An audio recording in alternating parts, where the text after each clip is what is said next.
Indian youth unemployment, ना job ना शिक्षण. भारताचे 8.7 कोटी तरुण काहीच करत नाहीत. NITI आयोगाकडून आलेली माहिती.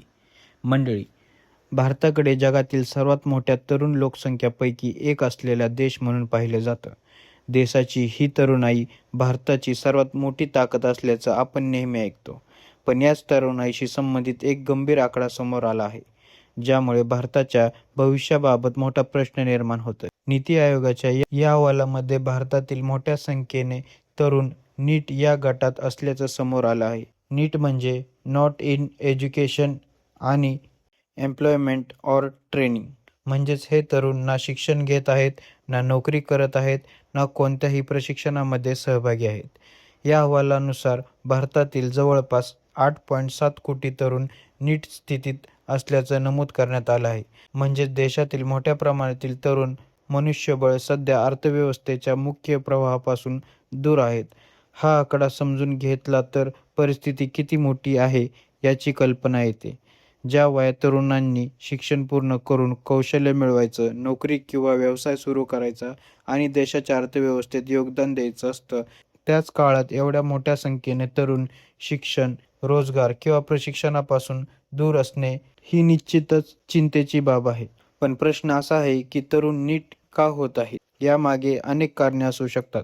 शिक्षण आणि रोजगाराच्या बाजारपेठातील कौशल्यामध्ये असलेली तफावत, योग्य प्रशासनाच्या संधीची कमतरता, रोजगाराच्या संधीचं असमान वितरण आणि शिक्षणानंतर उपलब्ध होणाऱ्या नोकऱ्यांचं स्वरूप यामुळे अनेक तरुणांना अपेक्षित संधी मिळत नाही. विशेषतः ग्रामीण भागात आर्थिकदृष्ट्या कमकुवत पार्श्वभूमीतील तरुणांसमोर ही समस्या आणखी गंभीर होऊ शकते.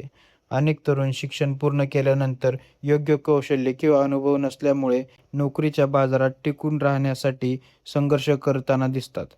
याचा परिणाम फक्त त्या तरुणांच्या आयुष्यावर होत नाही, तर संपूर्ण देशाच्या अर्थव्यवस्थेवर होतो. कारण तरुण लोकसंख्या ही भारताची ताकद आहे. पण हीच तरुणाई शिक्षण, कौशल्य आणि रोजगारापासून दूर राहिली तर भारताच्या विकसित भारत 2047 या दृष्टिकोनासमोर मोठं आव्हान उभं राहू शकतं. म्हणूनच नीती आयोगाने कौशल्य विकास आणि प्रशिक्षण व्यवस्था अधिक मजबूत करण्यासाठी भर दिला आहे. शिक्षण आणि उद्योगाच्या गरजा यांच्यातील अंतर कमी करणं, तरुणांना रोजगार सक्षम कौशल्य देणं आणि प्रशिक्षणाच्या संधी वाढवणं गरजेचं असल्याचं या चर्चेतून स्पष्ट होतं. भारताकडे तरुणांची संख्या ही मोठी संधी आहे. पण या तरुणांच्या हातात योग्य शिक्षण, कौशल्य आणि रोजगार मिळाला तरच हे लोकसंख्या देशाची खरी ताकद ठरेल. आता सर्वात मोठा प्रश्न असा आहे की 8.7 कोटी तरुणांना रोजगार आणि कौशल्याच्या मुख्य प्रवाहात आणण्यासाठी भारत नेमकी किती वेगाने पावले उचलणार?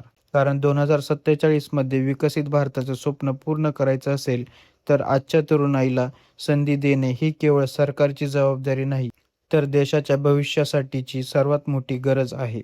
धन्यवाद.